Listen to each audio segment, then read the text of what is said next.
have a weird relationship with money. Some might say unhealthy. Now, do I go on massive shopping sprees? Do I gamble my money away? Do I perpetually buy people gifts for validation? No, actually. I'm thankful to say that my spending habits aren't that severe. At least, not that obvious. But I wouldn't say that I spend my money wisely either. I am indeed a video game collector, which unfortunately means always having to buy something at any given time. One day, I'm referring to my wish list of specific items I've been wanting, and then the next day, I'm making yet another questionable purchase that I would soon come to regret. And what do we call that? Buyer's remorse. Yay, I hate it here. So specifically with games, I want to explore how this feeling developed for me, what led me to make impulsive purchases, and what I'm trying to do now to quell that temptation. As a child who relied on his parents to get new games, I obviously didn't have buyer's remorse yet cause it wasn't my money. Patience and being a good kid were keys to a new game. I didn't complain too much, since I had more than enough games to entertain me throughout my childhood.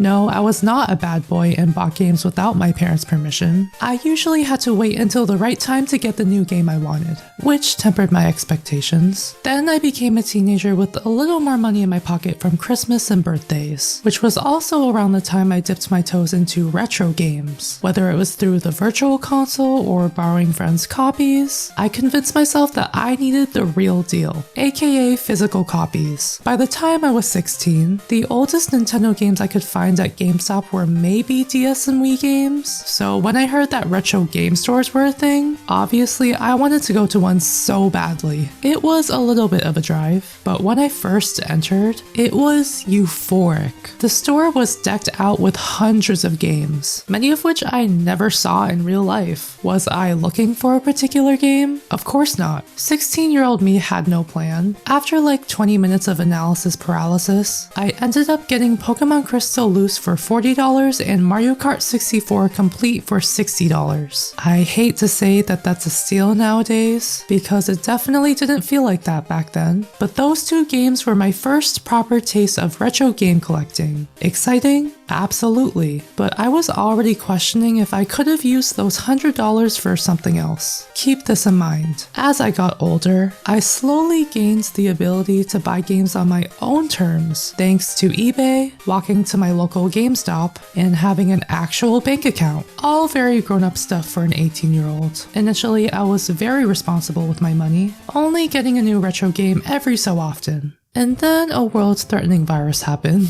COVID changed society in a lot of ways. More isolation, more online work, more people losing brain cells over the value of old games. When everyone was sad and stuck at home, naturally they turned to nostalgia as an escape, aka buying Wii Sports for $30 for some reason. The Nintendo tax is real. Mix that in with FOMO and you've got a recipe for an extremely overpriced market. I witnessed firsthand the prices of all the games that I knew used to be cheap suddenly shooting up in price. And just like other collectors, FOMO hit me hard, except I wasn't exactly swimming in wealth over here, so I had to restrain myself from buying any retro games during the early months of COVID. I was so bitter that I was not willing to participate in the clownery, but in October of 2020, that nagging FOMO finally broke me, and I bought my first retro game during COVID, the original Mario Tennis for the N64. What a mistake. Now look, nothing against the franchise, but this game had no business being in my collection. I had next to no prior experience, yet I was acting like this was my long-lost game. Suddenly, I was watching random gameplay, captivated by these primitive polygons, convincing myself that I gotta try this game before it got too expensive. So, against my better judgment, I splurged for $21. Yes, I know, overdramatic, but this was still money leaving my wallet. Admittedly, I couldn't deny the excitement of a shiny new game, and I will give credit where it's due. The original Mario Tennis holds up surprisingly well. I had my fun, but once that honeymoon phase ended, to the bin of shame it went. Turns out it wasn't my time to obsess over tennis games. Funnily enough, a year after I bought the game, Nintendo just so happens to add N64 games to NSO, including, of course, Mario Tennis. Thank God for the convenience. games. But not gonna lie, it felt like a slap in the face, because that purchase symbolized the worst reason to act out of FOMO, rather than genuine interest. I wanted a new N64 game just to have it. You would think that I would have learned my lesson, but nope.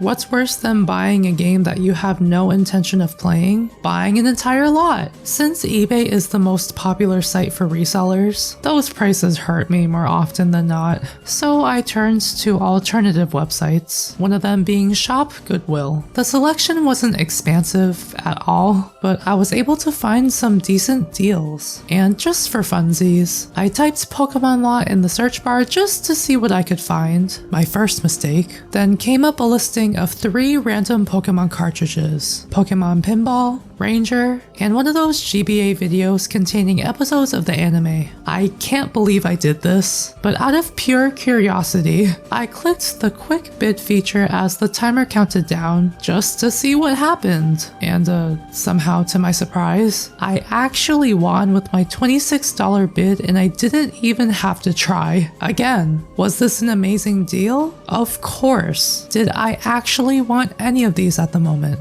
Absolutely not. What was I doing? Nothing against these games either, but what I actually wanted were the mainline Pokemon games I didn't have. A fool's errand, some might say. It turns out the real cost was shipping and handling, ultimately having to pay a little over $40 in total, a bit less of a steal. So when they finally arrived at my house, I felt torn because while I was still happy about the deal, I still felt like I played myself. It didn't matter how much I saved, that's still money spent unwisely. Maybe one day I'll discover my love of Ranger or Pinball, but until I get over this shame, that day is not today. I could keep going with my continuous mistakes, but honestly, this is already embarrassing. I wonder why I keep complaining about retro games, yet I'm doing myself no favors by continuing to participate in the system. So instead, here's what I've learned. I clearly have an unhealthy relationship with money that goes beyond video games. I don't blow all of my cash at once, but those little expenses add up over time. So remember that retro game store I talked about earlier? I left out an important detail. The reason I spent $100 on those games was because I was actually more prepared than I had let on. I brought a bunch of old games that I wanted to trade in, because even back then, I couldn't spend $100 like it was nothing. In hindsight, I really undervalued the games I brought in, but whatever. In return, I got the 2 games I actually wanted. What I should have learned was that trading in games is just as effective as buying new games, because it literally saves me money, and I don't have to keep going through this annoying existential crisis. I also learned that complete in box is definitely not for me.